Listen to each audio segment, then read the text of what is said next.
So we're here in Watsonville, California, and here on Freedom Boulevard, and looking across the way here to this retail center, you would never guess that there is right across the street a historic cemetery. The reason we're here is because of this place, Pioneer Cemetery. Dating back to 1852, our history hunting begins right here, off in this direction.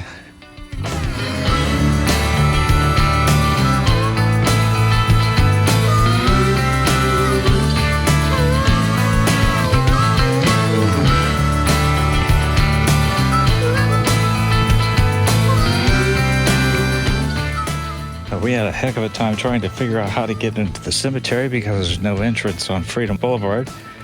So we drove around the back to find the entrance.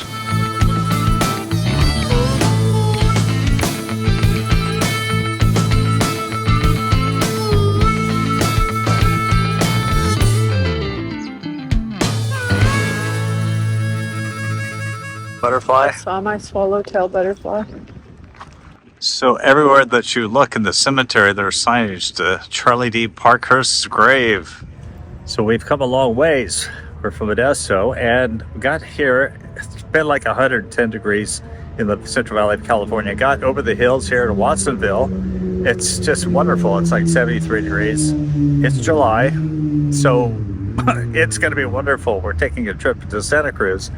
But I wanted to stop here at the Pioneer Cemetery in Watsonville, California, and visit the grave right here of Charley D. Parkhurst. She or he, depending on how you look at it, was a noted stagecoach driver. They called them whips. She drove the stage from Sacramento to Placerville. She also drove the stage from Stockton to Sonora, and then she also drove the coastal stages over here, over the mountains, and she was quite a historical figure. She chewed tobacco, she cursed, she acted like a man, only she was a woman. Here is the grave plaque of Charley Darky Parkhurst, 1812 to 1879, noted whip of the Gold Rush days, drove stage over Mount Madonna in early days of Valley, last run to San Juan, the misspelled San Juan, to Santa Cruz.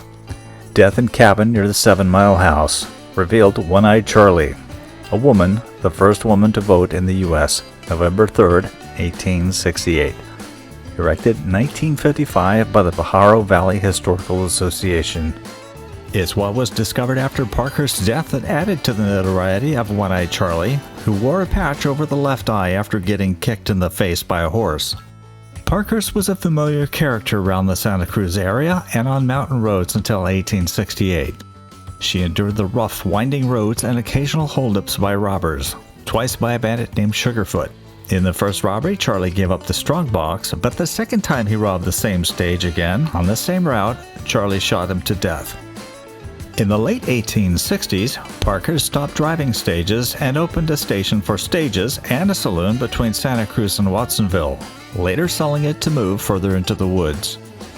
She worked as a lumberjack for a while, but had to stop because of rheumatism and cancer of the mouth, which eventually took her life when she died on December 29, 1879. An article that was published in the Daily Nevada State Journal on January 4, 1880, revealed that Charley was a woman. At the age of 55, she had even signed the Great Register in 1867 to vote in California when women did not have the right. Her story slowly came out. Charley Parkhurst had been born in Lebanon, New Hampshire in 1812 as Charlotte Darky Parkhurst, and she left an orphanage at a young age. Ebenezer Balch, the owner of a livery stable in Providence, Rhode Island, was in New Hampshire when he met young Charley in boy's clothes. He assumed that she was a boy and took her back to Rhode Island to raise her as his son. Balch, who drove a stage in Rhode Island, taught Parkhurst how to ride horses and drive wagon teams. When Charley grew up, she left for the West, sailing on a steamship from Boston to Panama. In Panama, she met John Morton, who owned a drayage business in San Francisco, and convinced Charley to come to California for its opportunities. After Charley Parkhurst died, the coroner examined the body, and then he discovered that he was a she. An autopsy even determined that she had given birth at some point in her life, but the baby may have died at a young age. I'm going to try to pick out some other interesting markers to show you here in the cemetery. Here we go with one of those very ornate markers here, carved in granite. James Waters, died in 1911. Look at the detail on this grave. You can tell it's really been weather beaten though.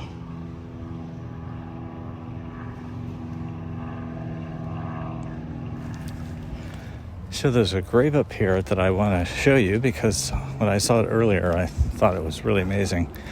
But it's of a William Sanborn. The detail in it is just incredible. Check it out. So you see that face, it's in 3D. That's incredible. It's almost like you get a real 3D picture of how the guy looked when he lived a long time ago. But look at that ornate attire from that era. I often think about people being buried in clothing like that. Just incredible. You just don't see that anymore. I mean, that was commissioned a long time ago, and I bet it costs a bundle of money. Okay, here's the marker. William Sanborn. He died October 14th, 1864. He was 65 years old. And here's a poor soul that didn't get to live very long, born in Watsonville. John Gardner Cooper, June 5th, 1854, and died July 18th, 1868. That one kind of hits close to home because my own son was born June 5th. Now they're doing some work over here. I'm not sure what they're doing, but on the way in here I saw an anvil on a grave and I wanted to check that one out. Okay, I've indeed found the anvil grave. I'm going to make my way over to it. A native of England. Look at this. Now, how much you want to bet this guy was a blacksmith? Gummel, William Gummel. Actually, he died in 1914, and his wife Mary, his wife. Curious if you guys have been to other cemeteries and seen strange occupational related type markers of people buried in the cemetery. I think I did see one like that in another cemetery. So the name on this grave intrigued me because the name of Condit does not come up very much, but here it is. They probably aren't related to former Congressman Gary Condit, but this side mentions Clara Condit, who was apparently 27 when she died in 1900, and her sister Alice died at the age of 25. Now on this side is a William F. Condit, who I read had shot himself to death in 1903. It was interesting because the newspaper said he was considered insane, and he recently testified in court that a neighbor named Jack Ryan took a shot at him but missed, and Ryan was acquitted. So I'm wondering why Condit decided to finish the job. Occasionally these markers that were once standing up have been placed in cement. This is a Burbank family. It looks like Sewell Burbank, A.P. Burbank.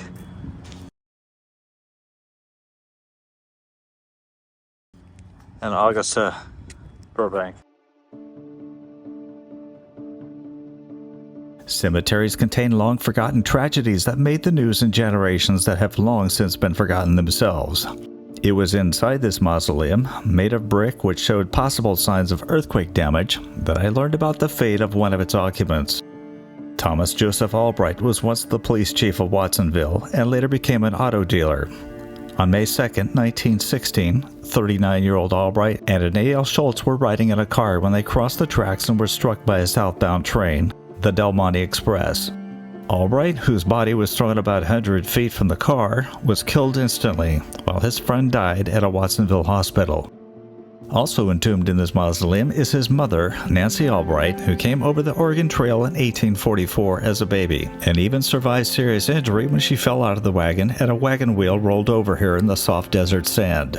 Later, at the age of 7, when she returned across the plains to Missouri, she had a serious brush with the Indians who threatened to kill the party, who said that cemeteries were boring. Now this marker here I found to be very interesting. It looks like it's for a Clara Simmons Brown, wife of John Brown. It looks like she was 29. But I just find some of this chiseled design in stone very fascinating. I'm not sure what this dial represents, but the draped cloth at the top and the anchor, I know what they mean. Basically, the draped cloth is a representation of the shroud of death, or the veil that separates us here on earth and heaven.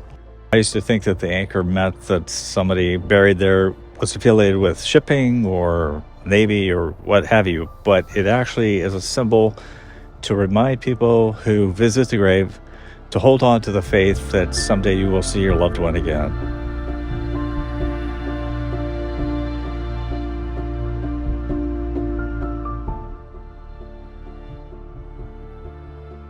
So sometimes you get to a cemetery and the person is mentioned on the marker, but they're not buried here. Now, this is a tragic reality that a lot of the people who came over by land back when we were coming to California, they didn't make it. And here in the Trafton family, separated. Look at that, united in heaven. Well, the reason that I picked this one to talk to you about is this is a memory of David Trafton and his wife Sarah.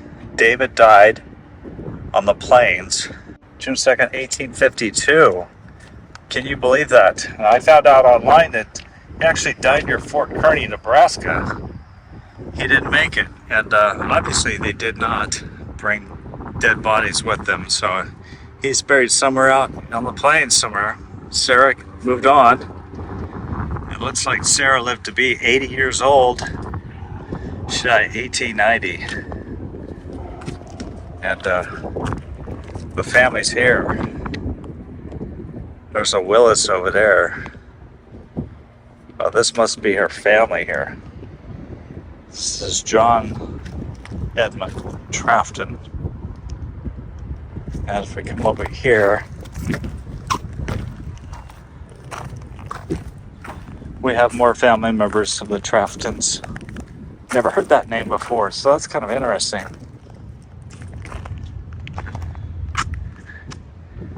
John Edmund Trafton. He died in 1920. I think how tragic it would have been if you had both sought to live a better life in California, and on the journey, your husband passes away, and you have to bury him on the spot, knowing that you'll never be back to that grave again. So I don't even know if he has a grave out there. It's got a marker if they buried him somewhere near the fort or what, but it's worthy of some investigation. This is kind of sad. Look at this one.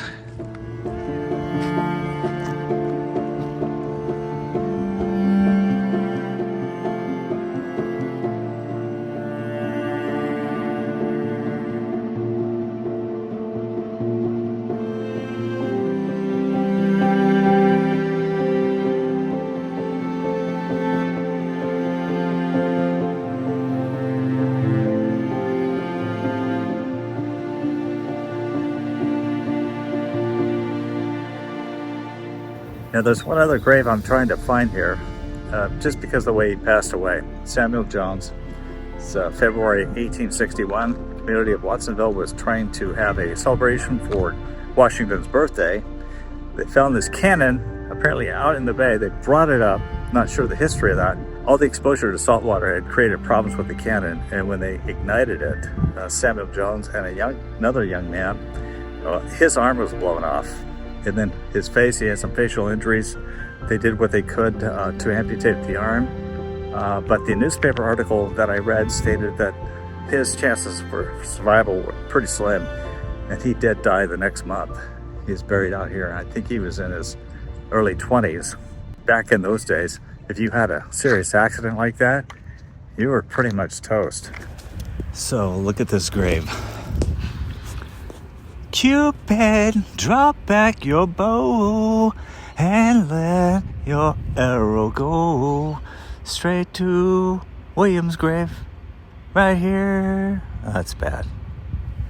Well, I couldn't find it by foot, so we're gonna take a drive through the cemetery and see if we can spot it as we're driving through. But if not, I can always just show you what it looks like.